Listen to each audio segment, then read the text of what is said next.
সম্মানিত উপস্থিতি, সম্মানিত মুসল্লিয়ান, আমরা সকলেই কম বেশি অবগত আছি এই মাস মুহররম মাস, এই মাস আশুরার মাস, এই মাস নবী পরিবারের আত্মত্যাগের মাস, এই মাস নবী পরিবারের কুরবানির মাস।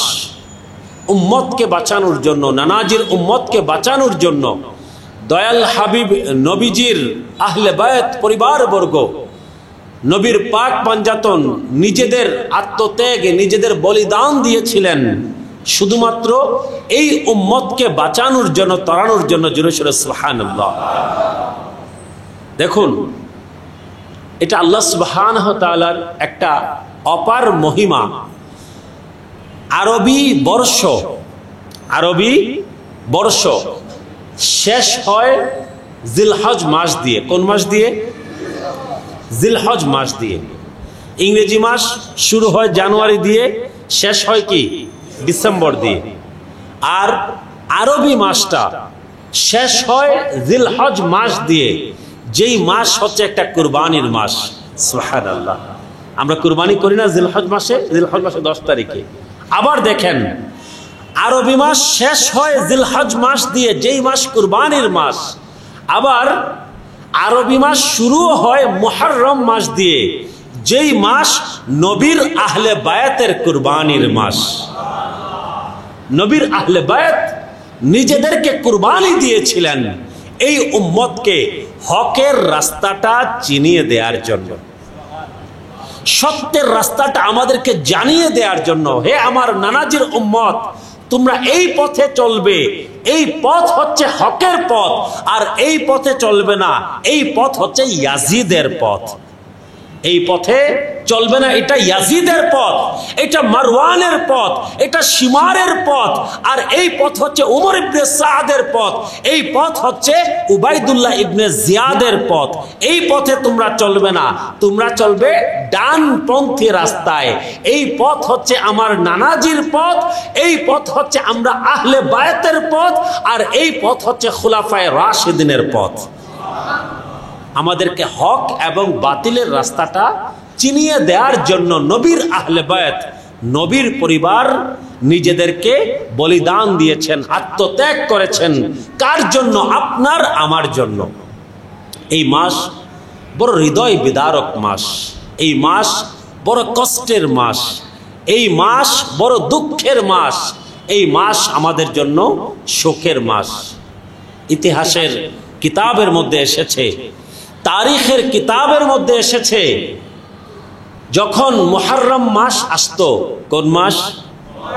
এই যে বর্তমানে যেই মাসে আমরা আছি, এই মুহররম মাস যখন আসতো, নবীর পরিবার, নবীর আহলে বায়াত, ইমাম জৈনুল আবেদিন, ইমাম মুহাম্মদ আল বাকির, ইমাম জাফর আস-সাদিক, ইমাম মুসা কাজিম, নবীর পরিবার, নবীর আহলে বায়াত যারা আছেন, তাদের কান্নার আওয়াজের কারণে মদিনাবাসী সকলেই বুঝে যেত যে মুহররম মাস চলে এসেছে। নবীর আহলে বায়াতের কান্নার কারণে। কারণ মুহররম মাস আসলেই তাদের সেই 61 হিজরি সনের 10ই মুহররম আশুরার দিনে ইরাকের ফুরাত নদীর কারবালা প্রান্তরে নবীর আহলে বায়াত তাদের পূর্বপুরুষ নিজেদেরকে যে বলিদান দিয়েছিলেন, যেই নির্মমভাবে, নৃশংসভাবে তাদেরকে শহীদ করা হয়েছিল, সেই স্মৃতি তাদের অন্তরে জাগ্রত হয়ে যেত। নিজেদেরকে আর ধরে রাখতে পারতেন না। নবীর পরিবারের ঘরে, নবীর আহলে বায়াতের ঘরে কান্নার রোল পড়ে যেত। আর মদিনাবাসীও বুঝে যেত যে আবারও বছর শেষে আরবি মাসের, আরবি বছরের প্রথম মাস, সুখের মাস, দুঃখের মাস, মুহররম মাস চলে এসেছে। ইমাম জৈনুল আবেদিন রাদিয়াল্লাহু তাআলা আনহু আলাইহিস সালাম, আমরা ওনাকে চিনি। কে ছিলেন বলতে পারেন কেউ? আমাদের যুবকদের মধ্যে, কিশোরদের মধ্যে কেউ কি বলতে পারেন ইমাম জৈনুল আবেদিন কে ছিলেন? না, মুরব্বীদের কাছে জানতে চাই না, তরুণদের কাছে, কিশোরদের কাছে জানতে চাই, ইমাম জৈনুল আবেদিন কে ছিলেন? কেউ জানেন? তরুণরা, কিশোরেরা যদি বলতে পারেন। এই হচ্ছে আমাদের দুঃখের বিষয়। এখন আমাদের মসজিদগুলোতে, আমাদের প্রতিষ্ঠানগুলোতে শুহাদায়ে কারবালার আলোচনা হয় না, নবীর আহলে বায়াতের আলোচনা হয় না, পাক পাঞ্জাতনের আলোচনা হয় না, নবী পরিবারের মোহাব্বত ভালোবাসা নিয়ে আলোচনা হয় না। যেই কারণে আমাদের যুবকেরা, আমাদের তরুণেরা, আমাদের কিশোরেরা নবীর আহলে বায়াতকে চিনে না। সাকিব আল হাসান, মেসি, রোনালদোকে সবাই চিনে, ঠিক কিনা? এরা কি আমাদের আদর্শ? এরা কখনোই আমাদের আদর্শ হতে পারে না। আপনার আমার আদর্শ হচ্ছেন কি? নবীর পরিবার, নবীর আহলে বায়াত, মৌলা আলী শেরে খুদা, মা ফাতেমাতুজ জাহরা, ইমাম হাসান হুসাইন রাদিয়াল্লাহু তাআলা আনহুম। তারা হচ্ছেন আপনার আমার জীবনের আদর্শ। আজকে তাদের আওলাদদেরকে আমাদের সন্তানেরা চিনে না। ইমাম জাইনুল আবেদিন কে ছিলেন? ইমাম হুসাইন রাদিয়াল্লাহু তাআলা আনহুর সন্তান। কার সন্তান? ইমাম হুসাইন রাদিয়াল্লাহু তাআলা আনহুর সন্তান। আর ইমাম হুসাইন কে ছিলেন?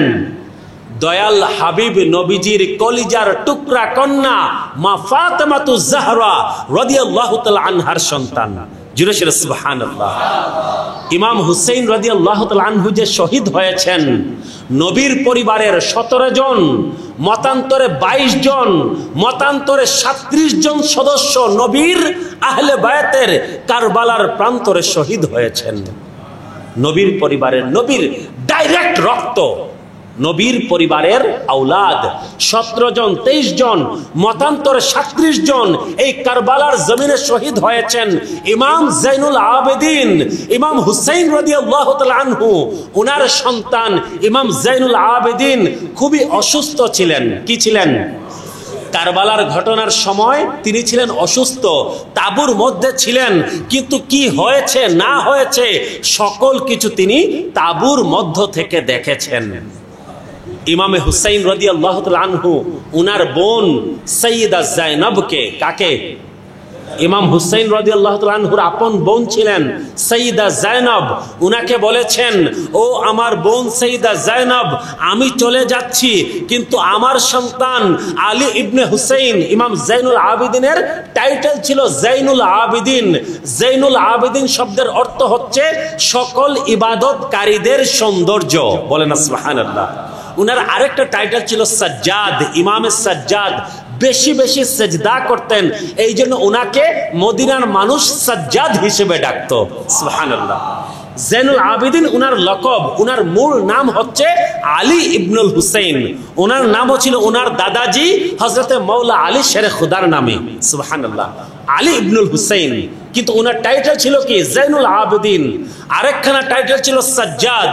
তো ইমাম হুসাইন রাদিয়াল্লাহু তাআলা আনহু বললেন, ও আমার বোন সাইয়্যিদা যায়নব, আমি চলে যাচ্ছি শহীদ হওয়ার জন্য, কিন্তু তুমি কখনো কোনো অবস্থাতেই আমার জাইনুল আবেদিনকে তাঁবুর বাইরে আসতে দিবে না। কারণ কি? আমার নানাজির বংশধারা কাল কিয়ামত পর্যন্ত টিকে থাকবে আমার এই জাইনুল আবেদিনের মাধ্যমে। আমার জাইনুল আবেদিন যদি শহীদ হয়ে যায়, আমার নানাজির খানদান দুনিয়াতে আর থাকবে না। কাজেই কোনো অবস্থাতেই জাইনুল আবেদিনকে তুমি খাইমার বাইরে, তাঁবুর বাইরে যেতে দিবে না।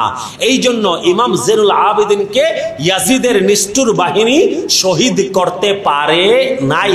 কারণ তিনি অসুস্থ থাকার কারণে, তিনি অসুস্থ থাকার কারণে যুদ্ধের ময়দানে নেমে অস্ত্র ধরেন নাই। কিন্তু কারবালার ময়দানে কি হয়েছে কি না হয়েছে সকল কিছু তিনি তাঁবুর মধ্য থেকে দেখেছেন। দীর্ঘদিন পর কারবালার ঘটনা হয়ে গেছে, দীর্ঘ প্রায় 20 বছর পর। কত বছর? আমার সাথে আপনারা আছেন তো? কারবালার এই মর্মান্তিক ঘটনা হয়ে গেছে। এই ঘটনা হয়ে যাওয়ার 20 বছর পর ইমাম জাইনুল আবেদিন আবারও মদিনা শরীফে ফিরে এসেছেন, ঘর সংসার শুরু করেছেন, কিন্তু ইমাম জাইনুল আবেদিনের চোখের পানি ঘুচে না। যখনই কারবালার সেই মর্মান্তিক দৃশ্যগুলো উনার চোখের সামনে ভেসে ওঠে, উনার দুই চোখ বেয়ে অঝোর ধারায় পানি পড়তে শুরু করে। ইমাম জাইনুল আবেদিন, এমনকি তারিখের কিতাবের মধ্যে এসেছে, ইতিহাসের কিতাবের মধ্যে এসেছে, উনার সামনে যখনই পানি আসতো, কি যখনই উনার সামনে পানি আসতো, উনার দুই চোখ বেয়ে অঝোর ধারায় পানি পড়তে শুরু করত। কারণ কি, উনার পরিবারকে, উনার আব্বাজানকে, উনার ভাইগণকে, উনার চাচাতো ভাইদেরকে, উনার কলিজার টুকরা ভাই 6 মাস বয়সের হযরতে আলী আসগরকে পানির অভাবে ইয়াজিদ বাহিনী তীর মেরে শহীদ করেছে। সকল কিছু তিনি নিজের চোখে দেখেছেন।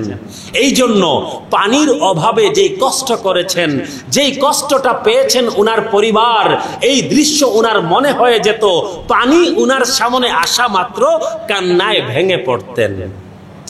20 বছর গত হয়ে গেছে কারবালার মর্মান্তিক ঘটনার। কত বছর? 20 বছর। ইমাম জাইনুল আবেদিনের চোখের পানি ঘুচে না। একদিন উনার খাদেম 20 বছর পর জিজ্ঞেস করলেন, হে ইমাম, কারবালার নৃশংস ঘটনা, হৃদয় বিদারক ঘটনা হয়ে গেছে আজকে 20 বছর। কত বছর? 20 বছর হয়ে গেছে, কিন্তু এখনো আপনার চোখের পানি ঘুচে না। কারণ কি? হে ইমাম, আপনার চোখের পানি কি কখনোই বন্ধ হবে না? প্রশ্ন কিনা, যে অনেক দিন তো হলো, আমরা যদি আজকে মা হারাই, বাবা হারাই, দাদা হারাই, ভাই হারাই, এমনকি আমাদের সন্তান যদি হারাই 2 বছর 3 বছর, এরপর আর আমাদের মা বাবা, আমাদের মৃত সন্তান কোনো কিছুর কথা খুব একটা মনে হয় না। কিন্তু ইমাম জাইনুল আবেদিন 20 বছর পর্যন্ত ভুলতে পারেন নাই। উনার দাস, উনার খাদেম প্রশ্ন করছে, হে ইমাম, আপনার চোখের পানি কি কখনোই ঘুচবে না? ইমাম জাইনুল আবেদিন মুচকি হেসে দিলেন। ওই খাদিমের প্রশ্ন শুনে তিনি মুচকি হেসে বললেন, হে খাদেম, তুমি প্রশ্ন করেছো ঠিক, 20 বছর হয়ে গেছে, এখন আসলেই আমার ভুলে যাওয়া দরকার। কি হয়েছিল না হয়েছিল ভুলে যাওয়া দরকার। কিন্তু তুমি জেনে রাখো, আল্লাহর নবী হযরতে ইয়াকুব আলাইহিস সালাতু ওয়াস সালাম, উনার 12 জন পুত্র সন্তান ছিলেন। কতজন? আমার কথা মনোযোগ দিয়ে লক্ষ্য করবেন। হযরতে ইয়াকুব আলাইহিস সালাতু ওয়াস সালাম নবী ছিলেন কিনা? উনার 12 জন পুত্র সন্তান ছিলেন। 12 জন পুত্র সন্তানের মধ্যে ইমাম জাইনুল আবেদিন বলছেন, 12 জন পুত্র সন্তানের মধ্যে মাত্র একজন পুত্র সন্তান হযরতে ইউসুফ আলাইহিস সালাতু ওয়াস সালাম হারিয়ে গিয়েছিলেন, মারা যান নাই। কিন্তু ইয়াকুব নবী জানতেন যে আমার সন্তান দুনিয়াতে বেঁচে আছে, সে হারিয়ে গেছে। তিনি সবসময় ওনার বাকি সন্তানদেরকে বলতেন, আমার ইউসুফ একদিন না একদিন ফিরে আসবে।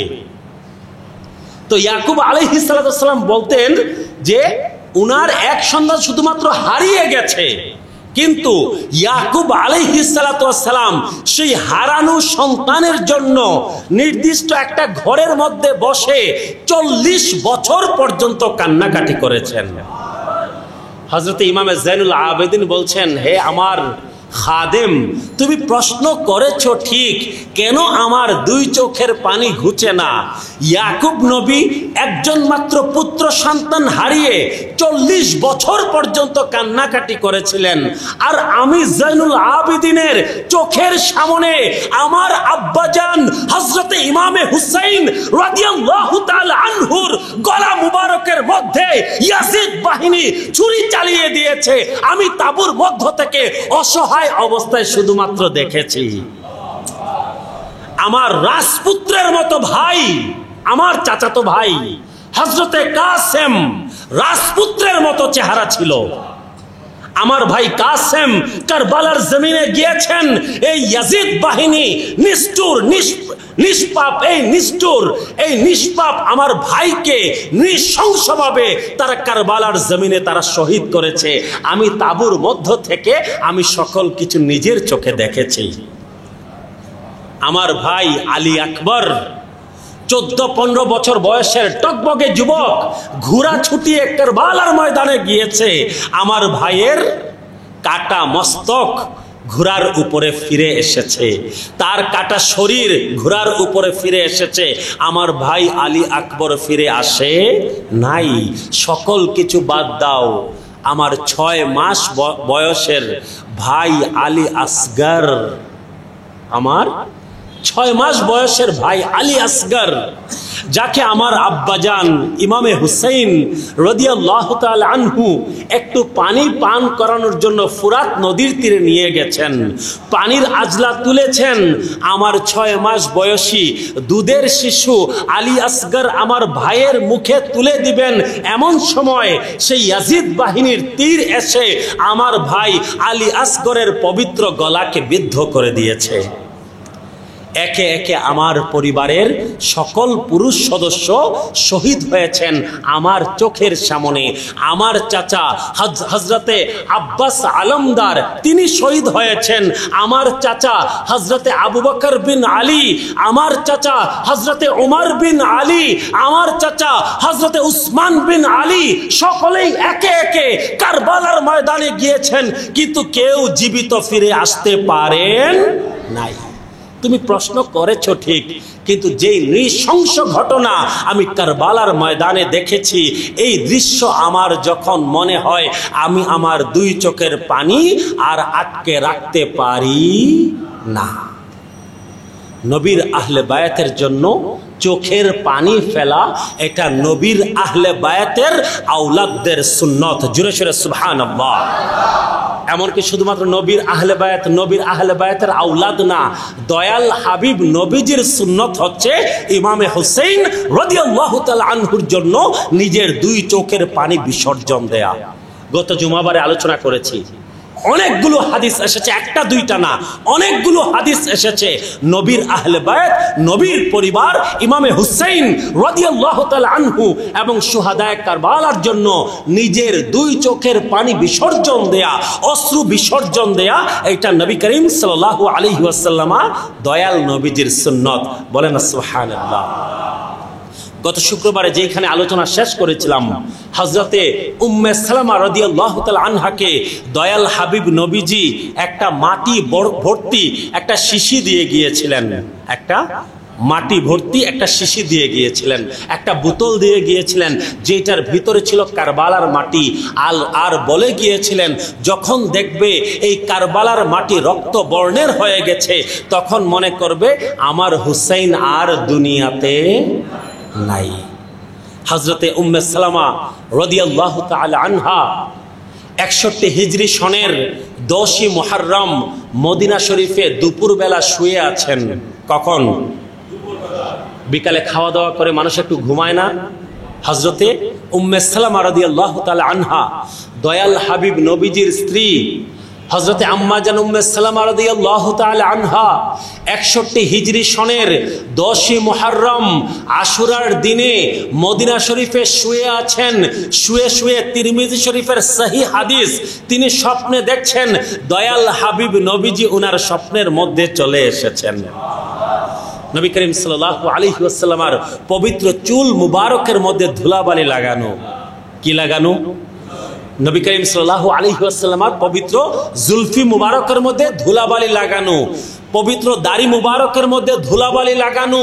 নবী করিম সাল্লাল্লাহু আলাইহি ওয়াসাল্লামের পবিত্র চেহারার মধ্যে চিন্তার উদ্রেক। হযরতে উম্মে সালামা রাদিয়াল্লাহু তাআলা আনহা জিজ্ঞেস করলেন, ইয়া রাসূলুল্লাহ, ইয়া হাবিবাল্লাহ, আপনার পবিত্র চুলের মধ্যে ধুলাবালি লাগানো, পবিত্র দাড়ির মধ্যে ধুলাবালি লাগানো, আপনার চেহারা মুবারক মলিন, কারণ কি আমি বুঝতেছি না। নবী করিম সাল্লাল্লাহু আলাইহি ওয়াসাল্লাম বললেন, ও আমার উম্মে সালামা, একটু আগেই আমার কলিজার টুকরা নাতি আমার ইমাম হুসেনকে আমার চোখের সামনে শহীদ হতে দেখেছি। নবী করিম সাল্লাল্লাহু আলাইহি ওয়াসাল্লাম হুজুর পূর্ণর সাল্লাল্লাহু আলাইহি ওয়াসাল্লাম ইমাম হুসাইন রাদিয়াল্লাহু তাআলা আনহু যখন শহীদ হন, কারবালার ময়দানে হাজির ছিলেন। জোরে সোরে বলুন না সুবহানাল্লাহ। তো আশুরা 10ই মুহররম, মুহররমের 10 তারিখ ইমাম হুসাইন রাদিয়াল্লাহু তাআলা আনহু এবং উনার পরিবারের, উনার ভক্তবৃন্দ সহ 72 জন যারা শহীদ হয়েছেন, তারা আমাদের ভালোবাসার দাবি রাখেন, ঠিক কিনা? তাদের সাথে আমাদের মোহাব্বতের সম্পর্ক থাকতে হবে, তাদের সাথে আমাদের ভালোবাসার সম্পর্ক থাকতে হবে। নবীর আহলে বায়ত, নবীর পরিবার, নবীর আওলাদদেরকে ভালোবাসা কেন প্রয়োজন? তিরমিজি শরীফের হাদিস, হাদিস নাম্বার 3769। হাদিস নাম্বার কত? 3769 হাদিস হচ্ছে তিরমিজি শরীফের হাদিস, সিহা সিত্তার হাদিস। আল্লাহর হাবিব সাল্লাল্লাহু আলাইহি ওয়াসাল্লাম বলছেন, আহিব্বুল্লাহ লিমা ইয়াগযুকুম মিন নিআমি, তোমরা আল্লাহকে ভালোবাসো কারণ আল্লাহ সুবহানাহু ওয়া তাআলা তোমাদেরকে অসংখ্য অগণিত নিয়ামত দিয়েছেন। নবীজি বলছেন আল্লাহকে ভালোবাসো। কেন ভালোবাসবে? আল্লাহ তোমাদেরকে অসংখ্য নিয়ামত দিয়েছেন। দুনিয়াতে যত কিছু আছে, যত নিয়ামত আছে, আল্লাহ সুবহানাহু ওয়া তাআলা আমাদেরকে দিয়েছেন। এর বিনিময়ে আমাদের আল্লাহকে ভালোবাসা উচিত, ঠিক কি না? নবীজি তারপর বলছেন, ওয়া আহিব্বুনি বিহুব্বিল্লাহ, আর আমি নবীকে ভালোবাসো আল্লাহর ভালোবাসার খাতিরে। আমি নবীকে ভালোবাসো কার ভালোবাসার খাতিরে? যদি আল্লাহকে ভালোবাসো তাহলে আমি নবীকে অবশ্যই ভালোবাসতে হবে। মানে কি?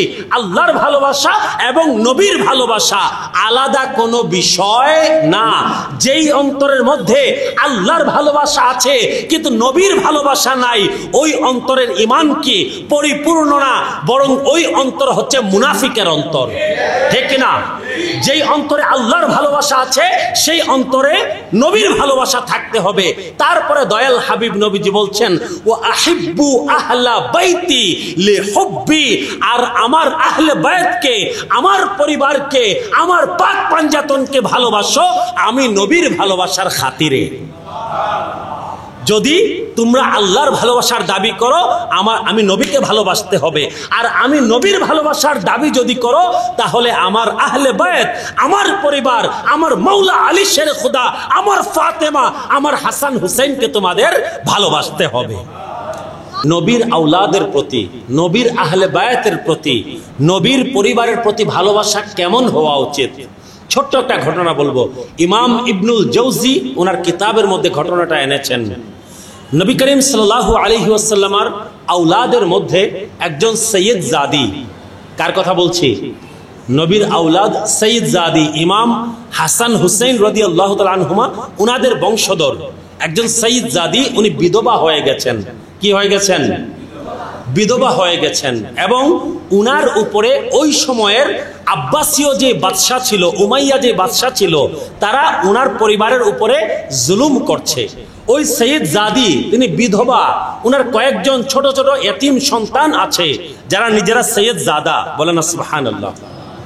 সৈয়দ জাদি বিধবা হয়েছেন, উনার পরিবারের উপরে জুলুম অত্যাচার হচ্ছে, আব্বাসীয় বাদশা জুলুম করছে ওনাদের উপরে। ওই সৈয়দ জাদি বিধবা, ওনার কয়েকজন সন্তান আছে ইয়াতিম সন্তান, তাদেরকে নিয়ে মদিনা শরীফ ছেড়ে, আরব ভূমি ছেড়ে, ইরাকের ভূমি ছেড়ে উনি রাশিয়ার সামারকান্দে হিজরত করলেন। কোথায়? রাশিয়ার সামারকান্দ, বিখ্যাত একটা শহর সামারকান্দ, বুখারা, পাশাপাশি দুইটা দেশ, দুইটা শহর। সেই সামারকান্দে তিনি হিজরত করলেন আব্বাসীয় বাদশাহ, আব্বাসীয় খলিফাদের জুলুম অত্যাচার থেকে বাঁচার জন্য। যখন সেই সামারকান্দে গেলেন, ওই সৈয়দ জাদি নবীর পরিবারের আওলাদ, নবীর পরিবারের কন্যা ইমাম হাসান হুসাইন রাদিয়াল্লাহু তাআলা আনহুমার বংশধর, সামারকান্দে যাওয়ার পর তিনি দেখতে পেলেন যে এইখানে তো উনার থাকার কোনো জায়গা নাই, খাওয়া দাওয়া করবেন যে সেই কোনো সংস্থান নাই। এই ইয়াতিম সন্তানগুলোকে নিয়ে কোথায় যাবেন, কি করবেন? মানুষজনকে জিজ্ঞেস করতে লাগলেন যে এই শহরে এমন কোনো মানুষ আছে কি যে অসহায়দেরকে সাহায্য করে? সুবহানাল্লাহ। জিজ্ঞেস করলেন, মানুষজনকে জিজ্ঞেস করতে লাগলেন যে এই শহরে এমন কেউ কি আছে যেই মানুষ অসহায়দেরকে, গরিব মিসকিনকে সহায়তা করে, সাহায্য করে? তো মানুষজন বলল, এই শহরে দুইজন ধনী লোক আছে। মনোযোগ, আমার সাথে থাকেন। এই শহরে দুইজন ধনী লোক আছে, একজন মুসলমান যে মানুষকে অনেক দান খয়রাত করে, আর আরেকজন হচ্ছে মাজুসি, অগ্নি উপাসক। অগ্নি উপাসকদেরকে আরবিতে কি বলে? মাজুসি। অগ্নি উপাসক, এই দুইজনে অনেক টাকার মালিক, মানুষকে অনেক সাহায্য করে, গরিব মিসকিনকে অনেক সাহায্য করে। তো মানুষজন বলল, হে সঈদ জাদি, হে রাসূলের আওলাদ, হে নবীর আওলাদ, হে ইমাম হাসান হুসেইন রাদিয়াল্লাহু তাআলা আনহুমার আওলাদ, আমাদের মনে হয় এই দুইজনের কাছে আপনি যান, আপনাকে অবশ্যই তারা কেউ না কেউ সাহায্য করবে। ওই সঈদ জাদি আওলাদে রাসূল উনার ছোট ছোট ইয়াতিম কয়েকজন সন্তানকে নিয়ে প্রথমে সেই মুসলমানের কাছে গেলেন। কার কাছে? আমার কথা লক্ষ্য করবেন, সেই ধনী মুসলমান ব্যক্তির কাছে প্রথমে গেলেন। যে অগ্নি উপাসকের কাছে প্রথমে গিয়ে লাভ নেই, সে তো আমার ধর্মের না। তিনি মনে মনে কি চিন্তা করলেন, যে ওই মুসলমান যে ধনী ব্যক্তিটা আছে তার কাছে আগে গিয়ে সাহায্য চাই। ওই মুসলমানের কাছে তিনি গেলেন, ধনী ব্যক্তির কাছে গেলেন, তার বাড়ির দরজায় কড়া নাড়লেন। কড়া নাড়ার পর পর্দার অন্তরালে থেকে, বুরখার মধ্যে থেকে তিনি তার যাবতীয় অবস্থা বর্ণনা করলেন, যে আমি ইসলামের নবী হুজুর পূর্ণুর সাল্লাল্লাহু আলাইহি ওয়াসাল্লাম উনার আওলাদ ইমাম হাসান হুসেইন রাদিয়াল্লাহু তাআলা আনহুমার আওলাদ, আমি আওলাদে রাসূল। আমার এই যে ছোট ছোট সন্তানগুলো দেখতেছেন, এরাও সঈদ জাদা, এরাও একজন সৈয়দ জাদার সন্তান। আমার স্বামীও আওলাদে রাসূল ছিলেন, আমি যেরকম আওলাদে রাসূল, আমার স্বামীও আওলাদে রাসূল ছিলেন। এই সন্তানগুলোও আওলাদে রাসূল, নবীর পরিবারের সন্তান। সুবহানাল্লাহ। আমি সমরকন্দের জমিনে বড় অসহায় হয়ে পড়েছি, আমার থাকার কোনো জায়গা নাই, যাওয়ার কোনো জায়গা নাই। আব্বাসীয় খলিফাদের অত্যাচার, অবিচার, জুলুমের কারণে আমি এই সমরকন্দে এসে আশ্রয় নিয়েছি। আপনি যদি আমার একটু থাকা খাওয়ার ব্যবস্থা করে দেন। ওই মুসলমান ধনী ব্যক্তির সাথে সাথে বলে উঠল, আপনি যে সৈয়দ দাবি করছেন, আপনার নসবনামা কোথায়? আমার কথা বুঝতে পেরেছেন? সৈয়দ হলে একটা নসবনামা লাগে। যেমন আলহামদুলিল্লাহ, আল্লাহ সুবহানাহু ওয়া তাআলা আমাদেরকে এই বংশে পাঠিয়েছেন। সিপাহসালার সৈয়দ নাসিরউদ্দিন রাহমাতুল্লাহ আলাইহি, উনি পর্যন্ত নবী করিম সাল্লাল্লাহু আলাইহি ওয়াসাল্লাম থেকে সিপাহসালার সৈয়দ নাসিরউদ্দিন রাহমাতুল্লাহ আলাইহি, নাসিরউদ্দিন রাহমাতুল্লাহ আলাইহি থেকে আমরা পর্যন্ত একটা নসবনামা আছে, একটা সাজরা নামা আছে, এটা আমাদের কাছে সংরক্ষিত থাকে।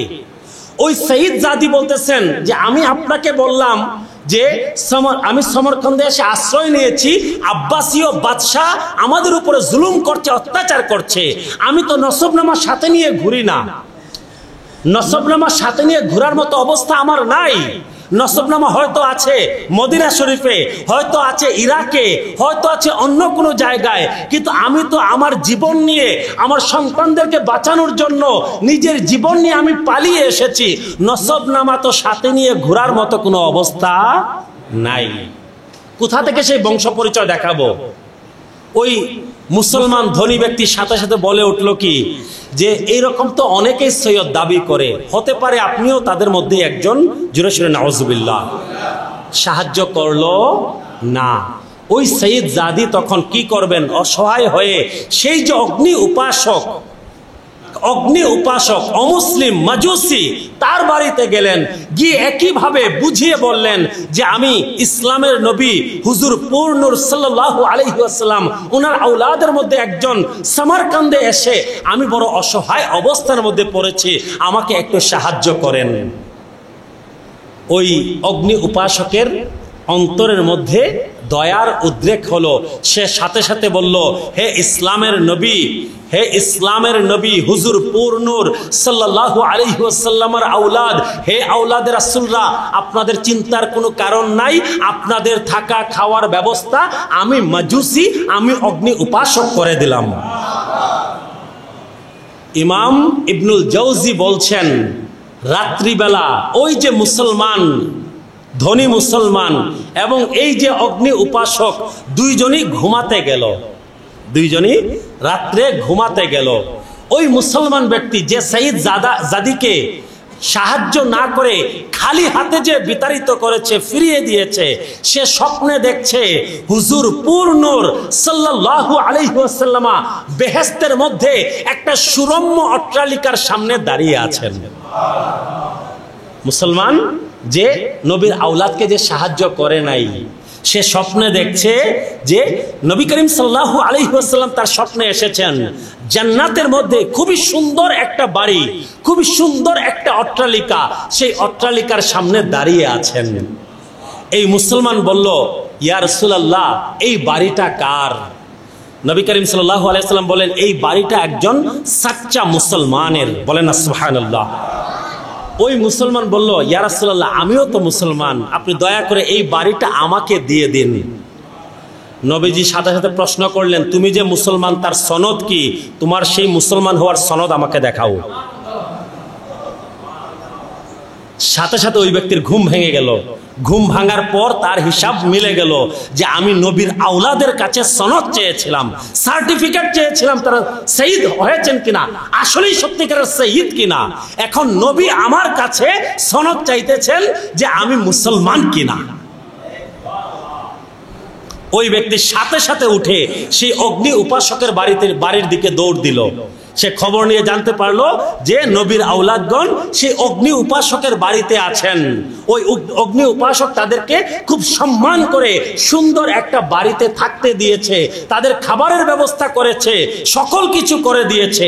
ওই মুসলমান তাড়াতাড়ি অগ্নি উপাসকের কাছে গেল, গিয়ে সে অগ্নি উপাসকের পায়ের মধ্যে জড়িয়ে ধরলো, ধরে বলল, আল্লাহর ওয়াস্তে ভাই, এই সৈয়দ জাদা, এই সৈয়দ জাদাদেরকে, আওলাদ রাসূলদেরকে আমার সাথে দিয়ে দিন, আমি তাদের খেদমত করব। সুবহানাল্লাহ। ওই অগ্নি উপাসক বলে, ভাই, আমি তো কোনো কিছু না জেনে, না বুঝে, না দেখে সাইয়্যিদ জাদাদেরকে, আওলাদে রাসূলদেরকে আমি সাহায্য করেছিলাম, কিন্তু আজকে রাত্রে আমাকে আমার নবী যা দেখানোর দেখিয়ে দিয়েছেন। আমার নবী আমার স্বপ্নেও এসেছিলেন এবং আমাকে দেখিয়েছেন, হে মজুসি, হে অগ্নি উপাসক, তোমার আর অগ্নি উপাসনায় থাকার কথা না, তুমি আর এই ধর্মে থাকবে না। এই দেখো, আমি নবী তোমার জন্য অতি সুন্দর সুরম্য একটা অট্টালিকা নিয়ে জান্নাতের মধ্যে অপেক্ষা করছি।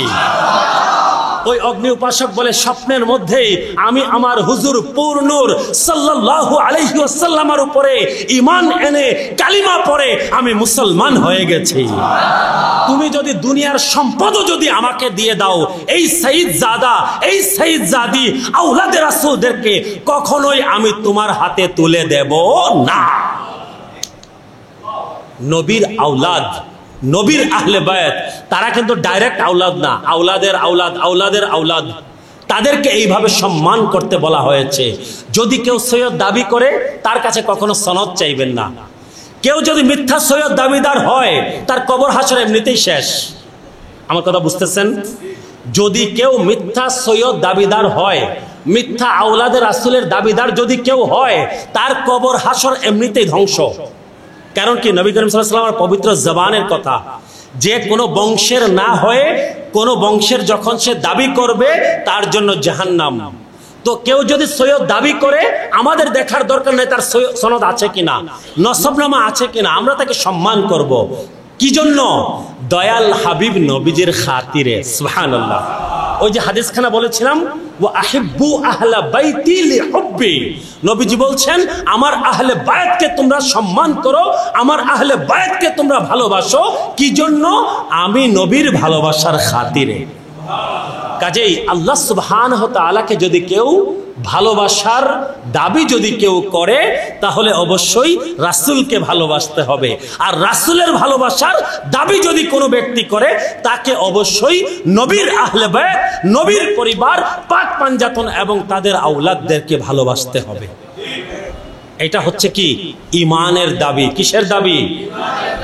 আমি আমার আলোচনার শুরুতে একখানা আয়াত আমি তেলাওয়াত করেছিলাম, সূরাতুশ শুরার 23 নম্বর আয়াত।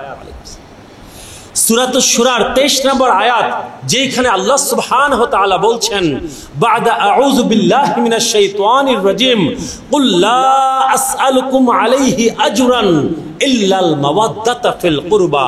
আল্লাহ সুবহানাহু ওয়া তাআলা বলছেন সূরা শুরার 23 নম্বর আয়াতের মধ্যে, ও আমার হাবিব, ও আমার কামলিওয়ালা রাসূল, আপনি নবী, আপনার উম্মতকে বলে দিন। কি বলবেন? ও আমার উম্মতেরা, আমি তোমাদের কাছে আমি আমার কষ্টের কোনো বিনিময় চাই না।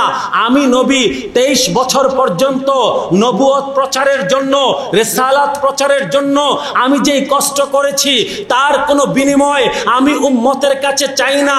চাই শুধুমাত্র একটা জিনিস, ইল্লাল মাওয়াদ্দাতা ফিল কুরবা, আমি নবীর রক্তের সম্পর্কের নিকটাত্মীয় যারা আছে তাদের সাথে তোমরা ভালোবাসার সম্পর্ক রাখবে।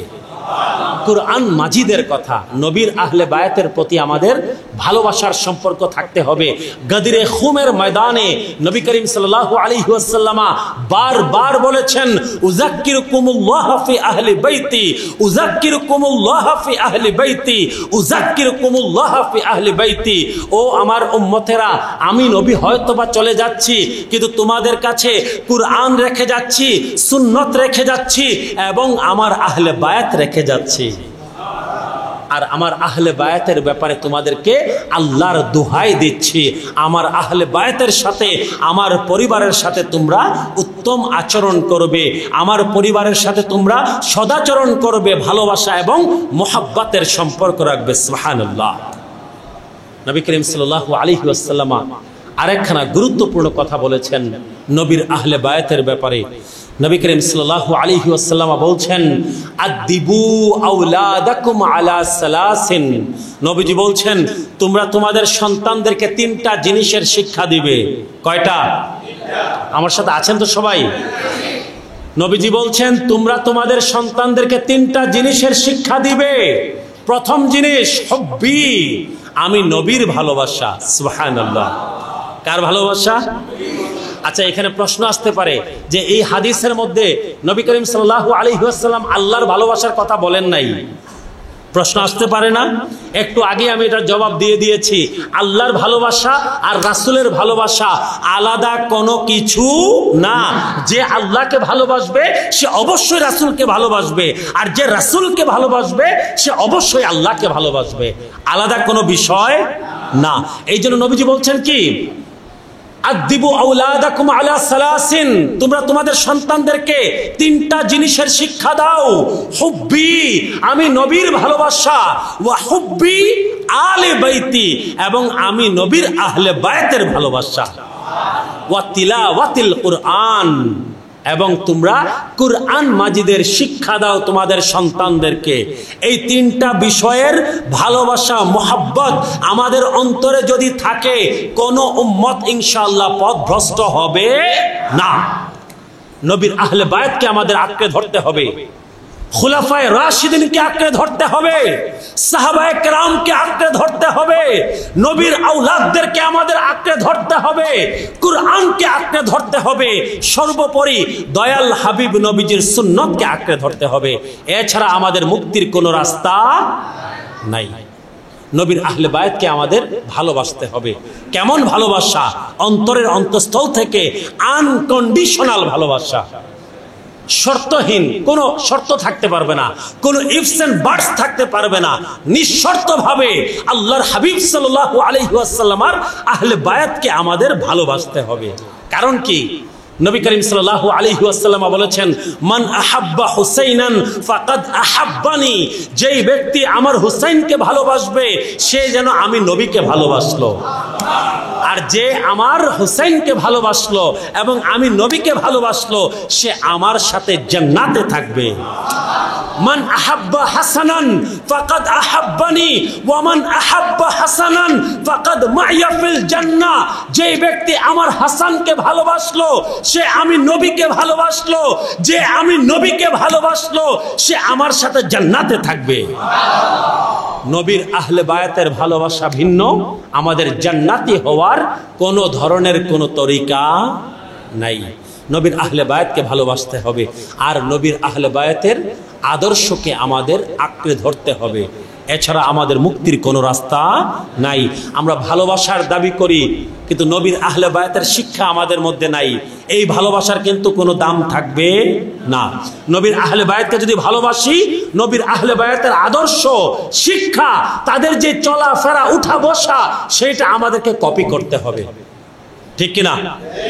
নবীর আহলে বায়াতের ভালোবাসা যদি আমাদের অন্তরে থাকে, তাহলে নবীর আহলে বায়াতের আদর্শও আমাদের মধ্যে থাকতে হবে। নবীর আহলে বায়াতের আদর্শ আমাদের মধ্যে থাকতে হবে। একটা ঘটনা হয়তো বা আপনাদের কাছে বলেছিলাম, আবারও বলছি, নবীর আহলে বায়াতের আদর্শ কেমন ছিল। ইমাম জাইনুল আবেদিন রাদিয়াল্লাহু তাআলা আনহু আলাইহিস সালাম কারবালার সেই নির্মম ঘটনার পরে মদিনা শরীফে এসে বসতি গেড়েছেন, আবার ঘর সংসার করেছেন, সন্তানাদি হয়েছে, পরিবার পরিজন শুরু করেছেন, মদিনা শরীফে বসবাস করছেন। এমন সময় একদিন একজন সেনাপতি মদিনা শরীফে আসলো ছদ্মবেশে। কে আসলো? একজন সেনাপতি ছদ্মবেশে মদিনা শরীফে আসলো ইয়াজিদ বাহিনী থেকে। কোন বাহিনী থেকে? ইয়াজিদ বাহিনীর একজন সেনাপতি সে ছিল। কারবালার ময়দানে সে উপস্থিত ছিল। ইমাম বাহিনীর উপরে জুলুম সে করেছে, কিন্তু সে ইয়াজিদ তার উপরে কোনো কারণে কি রাগান্বিত হয়ে গেছে, তার মৃত্যুদণ্ডের আদেশ দিয়েছে। সে নিজের জান বাঁচানোর জন্য আর আশ্রয় খুঁজে না পেয়ে মদিনা শরীফে চলে এসেছে। মদিনা শরীফের বাজারে বাজারে সে ঘুরছে যে আমাকে যদি কেউ একটু আশ্রয় দিতেন।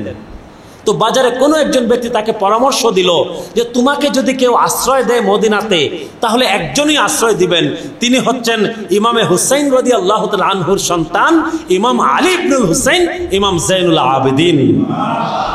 আর কেউ তোমাকে মদিনার জমিনে আশ্রয় দিবেন না। ওই ইয়াজিদের সেনাপতি সে ইমাম যাইনুল আবেদিন রাদিয়াল্লাহু তাআলা আনহু ওনার বাড়ির সামনে দরজায় এসে কড়া নাড়লো। কড়া নাড়ার পর ইমাম যাইনুল আবেদিন দরজা খুললেন। ওই সেনাপতি বলল, আপনি যদি দয়া করে আমাকে 3 দিনের জন্য মেহমান হিসেবে যদি একটু আশ্রয় দেন। সুবহানাল্লাহ। কারো বাড়িতে মেহমান হয়ে থাকার নিয়ম কতদিন? 3 দিনের বেশি কারো বাড়িতে মেহমান হয়ে থাকতে নাই। দয়াল হাবিব নবীজির সুন্নত এটা। 3 দিনের বেশি কারো বাড়িতে মেহমান হয়ে থাকতে নাই। কারণ কি? এতে বাড়িওয়ালা মেজবান যিনি আছেন ওনার কষ্ট হতে পারে। 3 দিনের বেশি হয়তো বা আপনাকে যে খেদমত করা দরকার 3 দিনের বেশি উনি খেদমত নাও করতে পারেন, ওনার জন্য কষ্ট হয়ে যাবে। এই জন্য মেজবান যদি বারবার যদি জোর জবরদস্তি না করে, তাহলে 3 দিনের বেশি কারো বাড়িতে গিয়ে মেহমান হিসেবে থাকতে নাই। এটা নবীজির সুন্নত। তো ওই সেনাপতি সে বলল কি, হে ইমাম যাইনুল আবেদিন, আমি মদিনার মানুষের কাছ থেকে শুনতে পেয়েছি আপনার মন অনেক বড়, আপনার দিলটা অনেক বড়, আপনি মেহমানকে সাহায্য করেন, পথিককে সাহায্য করেন, গরিব মিসকিনকে সাহায্য করেন, অসহায়দেরকে সাহায্য করেন। আমি আজকে অসহায় হয়ে আপনার দরজায় এসেছি, আমাকে 3 দিনের জন্য মেহমান হিসেবে কবুল করুন। সুবহানাল্লাহ। আর নবীজির আরেকটা সুন্নত হচ্ছে, যদি কেউ আপনার বাড়িতে মেহমান হয়ে আসে তাকে আপনার মেহমান হয়ে থাকতে দিতে হবে কমপক্ষে 3 দিনের জন্য। কতদিন? ইমাম যাইনুল আবেদিন বলেন কোনো অসুবিধা নাই, আমার মেহমানখানা এটা খোলা আছে। ইমাম যাইনুল আবেদিন ওনার যে গোলাম ছিল, যে খাদেম ছিল, খাদেমকে বলে দিলেন তার জন্য উত্তম থাকার ব্যবস্থা করো, উত্তম খাবারের ব্যবস্থা করো, উত্তম পোশাকের ব্যবস্থা করো, তার জন্য কোনো ধরনের কোনো অসুবিধা যেন না হয়। 3 দিন পর্যন্ত ইমাম যাইনুল আবেদিন ইয়াজিদের সেই সেনাপতিকে বাড়িতে রাখলেন, খাওয়ালেন, পরালেন, উত্তম খাবার দিলেন, উত্তম পোশাক দিলেন, উত্তম বিছানা দিলেন, যত কিছু প্রয়োজন সকল কিছু করলেন। 3 দিন পর ওই ইয়াজিদের সেনাপতি ইমাম যাইনুল আবেদিনের কাছে আসলো, এসে বলল, হে ইমাম, এখন আমাকে যাওয়ার পালা, আমাকে বিদায় দিন, আমি চলে যাব। 3 দিন আপনার বাড়িতে আমি মেহমান হয়ে থেকেছি। ইমাম যাইনুল আবেদিন রাস্তার খরচের জন্য ওই ছদ্মবেশী সেনাপতির হাতে কতগুলো স্বর্ণ মুদ্রা তুলে দিলেন। রাস্তার খরচের জন্য, যে প্রতিমধ্যে তুমি কোথায় যাবে, কি করবে, কোথায় গিয়ে আশ্রয় নিবে, কোনো কিছুর কোনো ঠিকানা নাই, এই স্বর্ণ মুদ্রাগুলো রাখো, তোমার পথ খরচের জন্য কাজে আসবে। ওই সেনাপতি ওই মুহূর্তে আশ্চর্য হয়ে গেল। আশ্চর্য হয়ে বলল, হে ইমাম যাইনুল আবেদিন, আপনি কি আমাকে এখনো চিনতে পারেন নাই? আমি তো আসলে ইয়াজিদের সেনাপতি। আপনার আব্বা হযরতকে যারা যারা দূর থেকে তীর মেরে যারা শহীদ করেছিল, তাদের মধ্যে আমিও একজন ছিলাম। ইমাম যাইনুল আবেদিন 2 চোখের পানি ঝরঝর করে ছেড়ে দিয়ে বলছেন, হে পাপিষ্ট, ইয়াজিদের সেনাপতি, আমি তোমাকে প্রথম দিনেই চিনতে পেরেছি। তাবুর মধ্যে থেকে থেকে আমি সকল কিছু দেখেছি। কে আমার আব্বাজানকে শহীদ করেছে, কে আমার আব্বাজানের শরীরে তীর মেরেছে, কে কি করেছে না করেছে, সকল কিছু আমি অসুস্থ অবস্থায় তাবুর মধ্যে থেকে দেখেছি। তুমি যে ইয়াজিদের পাপিষ্ঠ সেনাপতি, আমি প্রথম দিন থেকেই চিনেছি। কিন্তু চিনেও কি করব? এটা নবী করিম সাল্লাল্লাহু আলাইহি ওয়াসাল্লামের সুন্নত। যদি কেউ কারো বাড়িতে মেহমান হিসেবে আশ্রয় নেয়, তাহলে তার সাথে খারাপ আচরণ করা যায় না, ভালো আচরণ করতে হবে। নবীর সুন্নতের দিকে তাকিয়ে আমি তোমার সাথে উত্তম আচরণ করার চেষ্টা করেছি, আমি তোমার সঙ্গে খারাপ ব্যবহার করি নাই। এইটা হচ্ছে নবীর আহলে বায়াতের আখলাক, নবীর আহলে বায়াতের চরিত্র, তাদের সুমহান আখলাক, এটা সুমহান চরিত্র, এটা যেটা আমাদেরকে গ্রহণ করতে হবে। ইয়াজিদের চরিত্র মিথ্যাচারিতার চরিত্র, ইয়াজিদের চরিত্র জুলুমের চরিত্র, ইয়াজিদের চরিত্র হচ্ছে মুনাফিকের চরিত্র। এগুলো আমাদের মধ্যে থাকতে পারবে না। অন্যের সম্পদ, অন্যের হক জোর জবরদস্তি করে দখল করা, এটা হচ্ছে ইয়াজিদিয়ত, ইয়াজিদের চরিত্র। মানুষের উপর জুলুম করা, অন্যায় করা, অবিচার করা, মানুষকে হত্যা করা, মানুষের রক্তকে হালাল করা, এইগুলো হচ্ছে ইয়াজিদের চরিত্র। আর ইমাম হুসাইন আলাইহিস সালাতু ওয়াস সালাম, ইমাম হুসাইন রাদিয়াল্লাহু তাআলা আনহু, ওনার চরিত্র হচ্ছে কি? সত্যবাদিতার চরিত্র, ন্যায়পরায়ণতার চরিত্র, সুমহান আদর্শ। নবী করিম সাল্লাল্লাহু আলাইহি ওয়াসাল্লাম যেই সুমহান আখলাকের উপরে ছিলেন, নবীর আওলাদ হিসেবে ইমাম হুসাইন রাদিয়াল্লাহু তাআলা আনহু সেই আখলাকের উপরে ছিলেন। আল্লাহ সুবহানাহু ওয়া তাআলা দয়াল নবীজি সম্পর্কে কি বলেছেন? ইন্নাকা লাআলা খুলুকিন আযীম, ও আমার হাবিব, ও আমার কামলি ওয়ালা রাসূল, নিশ্চয় আপনি নবীকে আমি আল্লাহ সুমহান চরিত্রের অধিকারী বানিয়েছি। তো নবীর আওলাদ হিসেবে, নবীর আহলে বায়াত হিসেবে, নবীর পরিবার হিসেবে, নবীর আহলে বায়াতের মধ্যেও সেই সুমহান আখলাক, সুন্দর চরিত্র ছিল। আমরা যদি সত্যিকারের নবীর আহলে বায়াতের প্রেমিক যদি আমাদের হতে হয়, তাহলে আমাদেরকে নবীর আহলে বায়াতের সেই আখলাক, সেই চরিত্রও আমাদের মধ্যে থাকতে হবে। নামাজকে আঁকড়ে ধরতে হবে। কোন জিনিসকে? ইমামে হুসাইন রাদিয়াল্লাহু তাআলা আনহু কোন দিন শহীদ হয়েছিলেন জানেন? জুমাবারে, জুমাবার 10 মুহররম 61 হিজরি সন জুমাবার ছিল। সেই জুমাবারে শহীদ হওয়ার আগেও ইমামে হুসাইন রাদিয়াল্লাহু তাআলা আনহু নামাজ ত্যাগ করেন নাই। মাঝখানে একদিন প্রশ্ন তুলেছিলেন যে ফুরাত নদী বন্ধ ছিল, তো ইমাম হুসাইন নামাজ কিভাবে পড়েছিলেন? আরে ভাই, আকলের দরজা খুলেন। ফুরাত নদীর পানি বন্ধ ছিল, কারবালার মাটি কি ছিল না? কারবালার মাটি দিয়ে তায়াম্মুম করে নামাজ পড়েছিলেন। মাঝখানে একজন প্রশ্ন তুলেছে যে ইমাম হুসেন কিভাবে নামাজ পড়লেন? আমরা সুন্নিরা ওয়াজ করে ইমাম হুসেন নামাজ পড়েছেন, নামাজ কিভাবে পড়েছেন?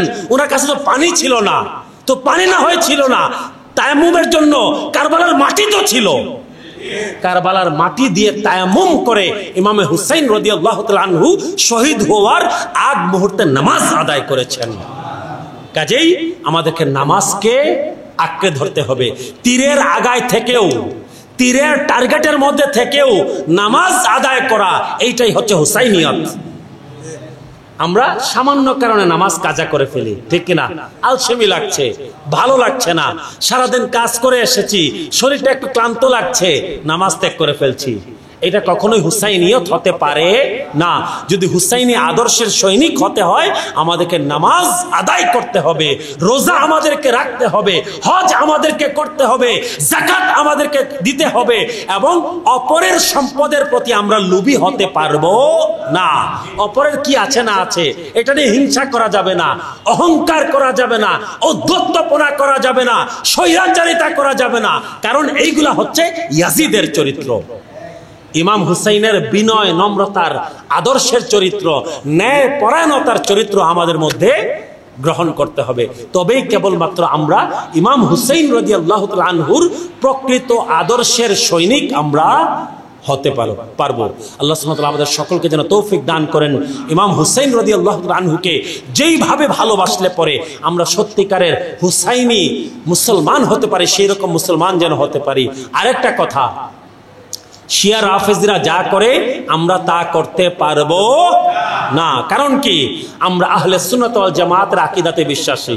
শিয়া রাফেজরা কি করে? এই দিনে তাজিয়া মিছিল করে, ঠিক না? নিজের শরীরকে রক্তাক্ত করে, নিজের শরীরে আঘাত করে। এগুলা কি আমরা করব? এগুলো আমরা কখনোই করব না।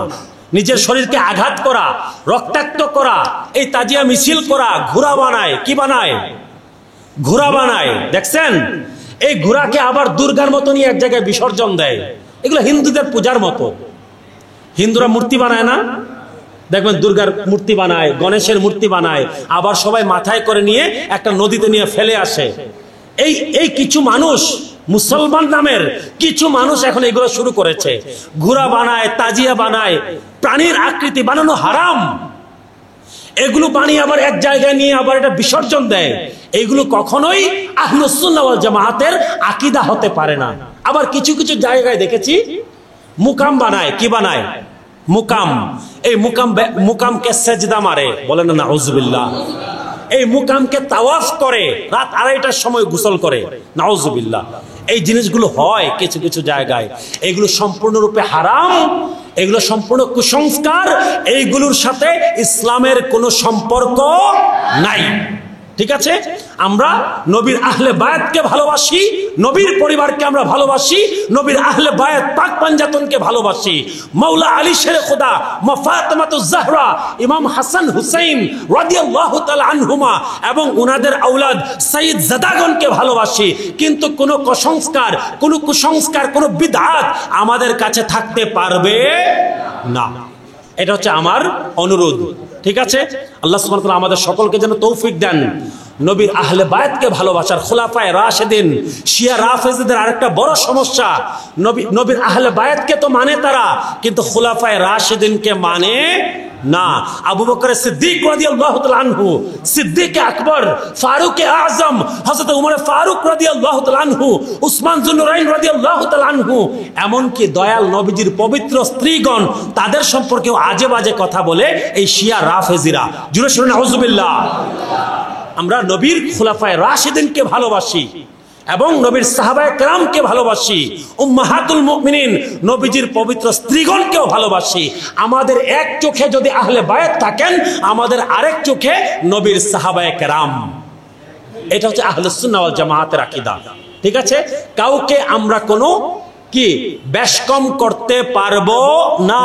কোন সাহাবীর সমালোচনা করা যাবে না, কোন সাহাবীর প্রতি বাজে কোনো শব্দ উচ্চারণ করা যাবে না, কোন সাহাবীর বিচারকের আসনে আমরা কেউ বসতে পারবো না। সাহাবায়ে কেরামের মধ্যে কি হয়েছিল সেটা তাদের বিষয়, আল্লাহ সুবহানাহু ওয়া তাআলা সেটা দেখবেন। আমরা বিচারকের আসনে বসতে পারবো না। আমরা সকল সাহাবায়ে কেরামকে সম্মান করি, ভালোবাসি, শ্রদ্ধা করি। নবীর আহলে বায়াতকে আমরা আমাদের প্রাণের চাইতেও বেশি ভালোবাসি। এইটাই হচ্ছে কি আহলুস সুন্নাহ ওয়াল জামাতের আকীদা। আল্লাহ সুবহানাহু ওয়া তাআলা আমাদের সকলকে যেন তৌফিক দান করেন। নবীর আহলে বায়াতকে, খুলাফায়ে রাশিদিনকে, সাহাবায়ে কেরামকে যেইভাবে ভালোবাসলে আমাদের নামগুলো মুমিন মুসলমানের খাতার মধ্যে যোগ হবে, সেইভাবে যেন আমরা তাদেরকে ভালোবাসতে পারি। সবাই বলি আমিন। ওয়া আখিরু দাওয়ানা আনিল হামদুলিল্লাহি রাব্বিল আলামিন। আসসালামু আলাইকুম ওয়া রাহমাতুল্লাহি ওয়া বারাকাতুহু।